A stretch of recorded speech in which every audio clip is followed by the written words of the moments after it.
Hello there, friends, and welcome to the Fantasy Maverick podcast. Hey, today we're going to be talking about running backs, specifically about running back pay and why it's going to be going down from what we've seen in the past few years. Also, we've got 8 elite running backs all on a contract year this season. We're going to talk about their prospects and which ones are going to be the best for fantasy, so stay tuned. Listen up. It's time for the Fantasy Maverick podcast, starring the guy who's going to help you win that fantasy championship, Jimmy Maverick.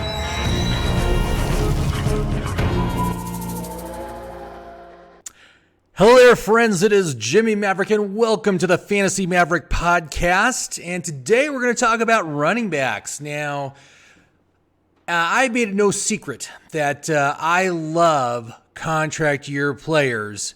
And when you're talking about contract year running backs, hooey, tons of upside there. So I love them.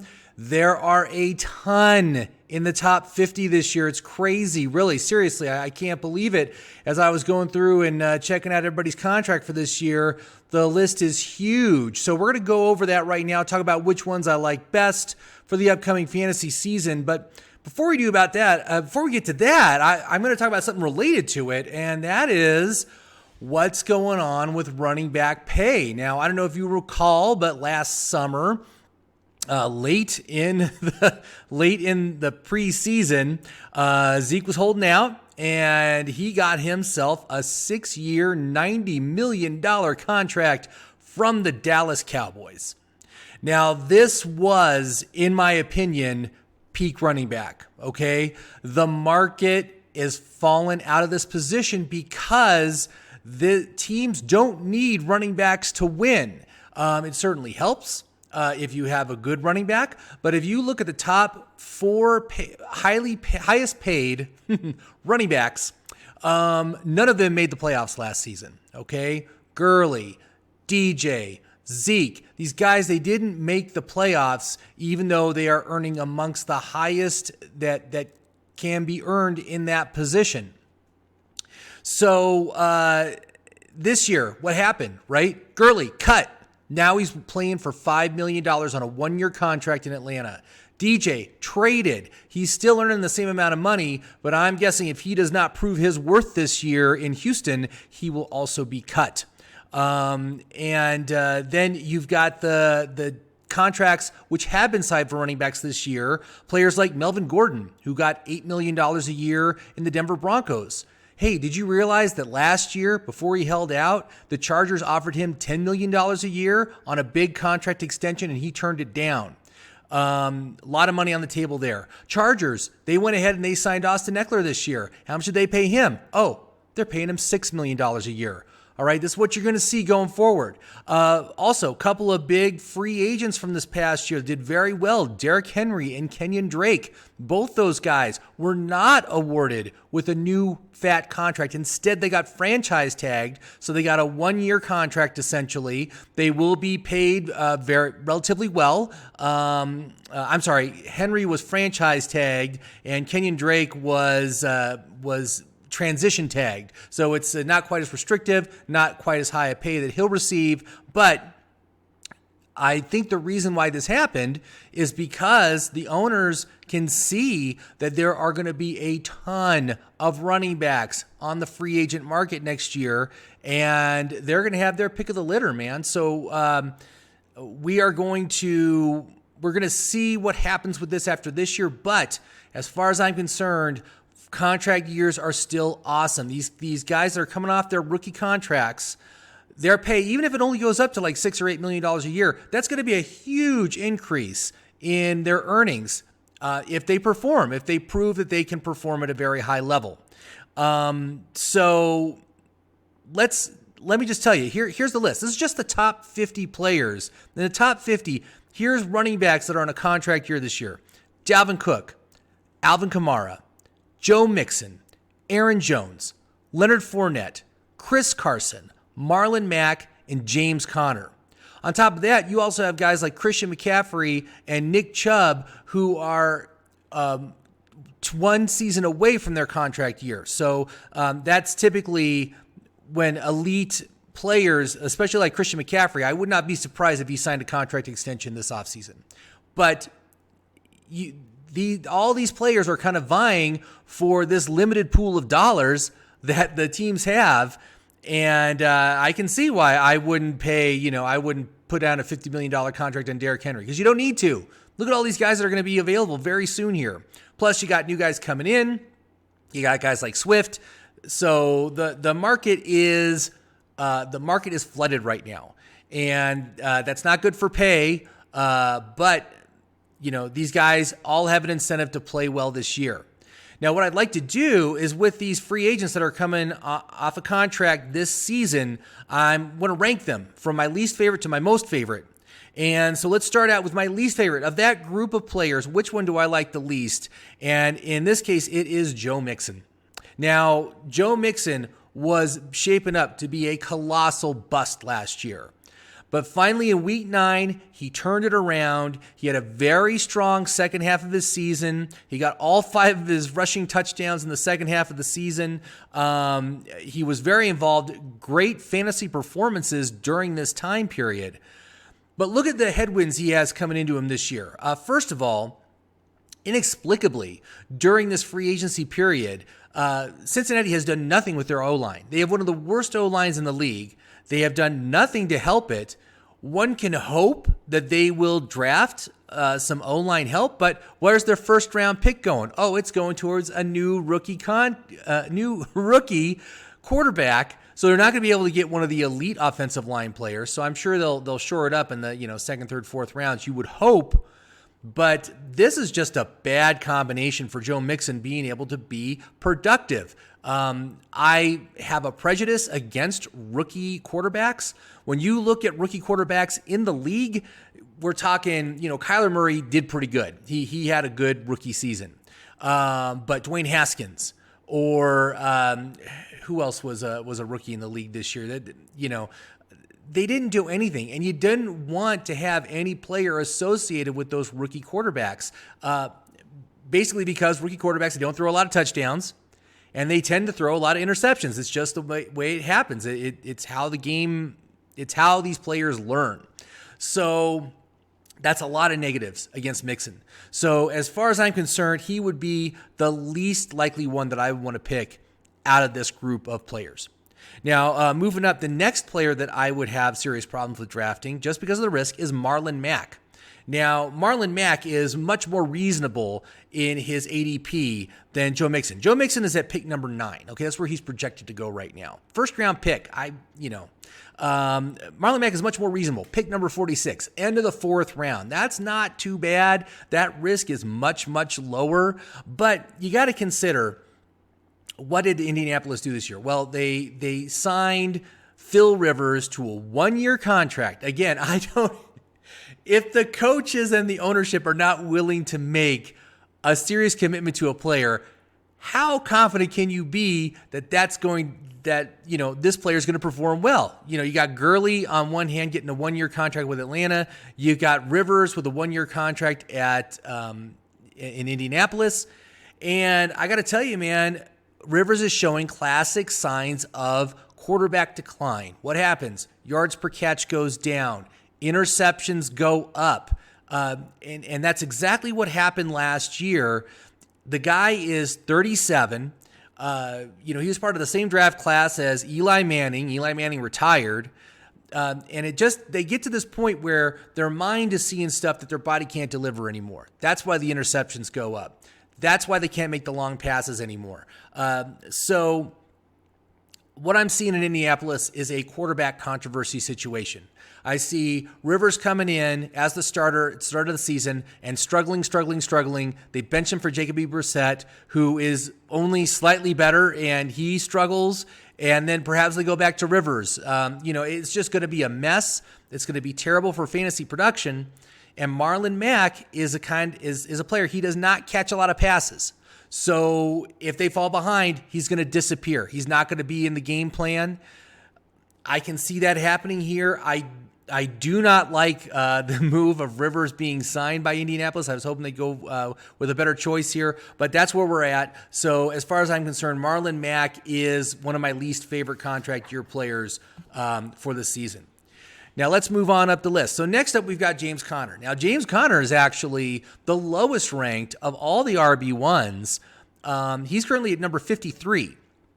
So for me, fifth round pick for a guy that, 2 years ago, he carried the load. He had over 200 touches. I mean, we're talking high volume player. He was very effective.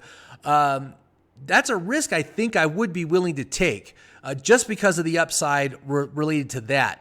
But again, just like someone like Marlon Mack, the quarterback questions regarding Ben Roethlisberger for me are huge. Roethlisberger, same class as Phil Rivers, 37 years old, coming off of a season-ending elbow injury. How well is he really going to be able to play? How much can you count on him to carry this team? Do they have any depth behind him? Clearly, last year showed they did not. The cupboard is bare when it comes to quarterbacks in Pittsburgh. And I mean, right now, what I'm hoping happens is I hope they bring in Jameis Winston as his backup. Jameis Winston at least would offer some crazy upside with just all the passing that he does. But I got to say,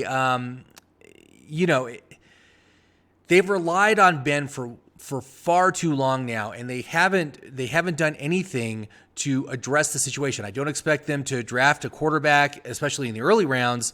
But it's going to be a risky play. But I think just because of Connor's draft position, I think he does offer upside there. So he's number 3 on the bottom of my list. All right. So right in the middle, we're going to go to the next player, Aaron Jones, who is another first round pick, man. He's currently at pick number 10. Quite frankly, I think he is overvalued at this position.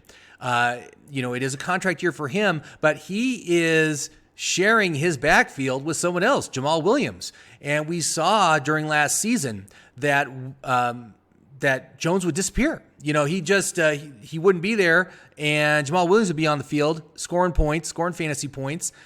I'm afraid that's still the situation here. And to spend a first round pick on a guy like that, I think is very risky. Quarterback also, you got Aaron Rodgers, who's also getting up there. He's not up where he's like a year or two younger than Roethlisberger and Rivers and those guys, but clearly we've seen some decline in his play. His ability, his injury risk has gone up. So Aaron Jones just as a first round pick, I just don't like it. And frankly, if I was going to pick anybody from this backfield, I'd take Jamal Williams because that guy is available at around pick 115, 120, right in that range. Oh, wow. Great 10th round pick for your fantasy team. And certainly if anything ever happened to Aaron Jones, Jamal Williams would be a great RB1, RB2 player. But right now, I don't think I could take Aaron Jones. So we're up to the, look at this. We're up to the top 4 right now. So moving on up, Chris Carson. Here's another one that's a great fantasy bargain. Jeez, ADP number 30 right now. So middle of the 3rd round.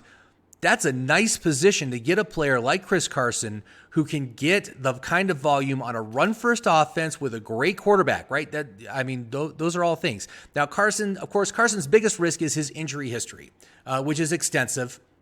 He has missed a lot of time due to injuries. But when it comes to contract years, I've seen injury-prone players turn it around. They just become like Superman. And they're indestructible, and they pull off this amazing contract year season, and then the very next year they go back to what you would expect. They go back to being that injury-plagued player. I think Chris Carson's one of those guys, man. I'm not concerned at all about Rashad Penny. I don't think Rashad Penny is a challenge at all to his backfield position. And so I got to say, man, Chris Carson, get him in the 3rd round. Wow, I would love that. That would be excellent. Number 3 on my list, Dalvin Cook, first round pick. And really, if the top 3 running backs are gone, we know who the top 3 are. It's CMC, it's Saquon Barkley, and it's Zeke Elliott. If those 3 guys are gone, I think Dalvin Cook is a great choice, man. I mean, he is going to be number 4, number 5 off the board. He's on a run-first offense, competent quarterback play, a team which has a great defense as well. He is involved in the passing game, so even if they fall behind, he's still going to be in the game plan. And so I think he's a great choice. I mean, really, if you have an early first-round pick, he's definitely worth being the one that you would take. So I definitely would recommend Dalvin Cook. Moving up to number 2 is Leonard Fournette, who had an amazing 365 touches and targets last year. Unbelievable volume. That is so good. You don't see that a lot in any league. There's no one else in this backfield for him. I think he's proven his durability this past year. I think he's done a lot better than he did in his problem-plagued rookie and sophomore seasons. But anyway, he had 100 targets. That is top tier for targets. Now, the reason why he's such a bargain, the reason why he's going in the middle of the second round is because last year he only got 3 touchdowns. So I see him as a huge reversion candidate, bounce back, coming back up. If he gets you like 10 touchdowns on 365 touches and targets, you're going to be golden, man. He's going to be like a great choice. And so I like that they've decided they got rid of Foles. They're going full on with Minshew. Minshew is very efficient. He had a really good rookie season, 20 touchdowns, only 6 interceptions. So he's very competent. There's some good pieces on that offense. I think the defense takes a big step back this year because they've gotten rid of so many people. So we're talking like a competent offense with a bad defense is fantasy gold mine. That's where you're going to score lots of points, lots of opportunities for this player. So Fournette in the second round, love it. Love him. Go for it. So who's my number 1? Well, my number 1 is Alvin Kamara. Now, Alvin Kamara is another player that had a really bad season last year, but he has admitted that he was only at like 75% last year. He was dealing with a high ankle sprain for most of the season, really held him back, and what really tanked his season was just the fact, again, a touchdown regression situation. He had 17 touchdowns in 2018. In 2019, he only had 6. So what we're talking about here is a great bounce back reversion candidate. We know how dynamic he is. We know how good this offense is. We know how good Drew Brees is. We know how good Sean Payton is. Everything is rock solid on this team. Even if this team is snake bit in the playoffs, it doesn't matter for fantasy, man. He is going to bounce back very strong. Something to also consider is even though his stats really suffered last year, his usage was almost the same as it was the year before. About 100 targets and about 190 touches. So his volume isn't as much as someone like obviously Leonard Fournette or Dalvin Cook, but I think his touchdown ceiling is way higher than those guys. And so I definitely want to take advantage of that. And that's why I think Alvin Kamara is the best choice for your contract year player for 2019. And he's going at about pick number 6, right after Dalvin Cook. I see that as a tremendous bargain to get him in the middle of the first round. And I got to say, if you are lucky enough to get one of those middle round picks, number 5, number 6, and you start out and you get yourself either a Dalvin Cook or Alvin Kamara, and then you circle around, you grab yourself Leonard Fournette, and then you come back on the third round, you grab Chris Carson, you are going to rock the house this season. I mean, one of the other things I'm going to go into real soon here is I'm going to talk about how deep the ocean of wide receivers are this year. It is so deep. You do not need to spend an early draft pick on a wide receiver because there's so many good ones that you will be able to get after pick number 3. So if you want to go running back with your first 3 picks and you grab these guys, I think you are going to be extremely happy with your fantasy team. Like I said, man, contract year players are the best. They offer so much upside. When you look at who were the contract year players last year, it's players like Dak Prescott and Derrick Henry, and you've got Austin Hooper, Jameis Winston. Ryan Tannehill. All these guys were contract year players. They came in, they played fantastic for fantasy. So ride that train, man. Go with these guys, and I tell you, you will not be disappointed. So thank you very much for watching the Fantasy Maverick podcast today. Please like and subscribe. I appreciate any comments you have, any questions, and thank you very much for watching. Have yourselves a fantastic day.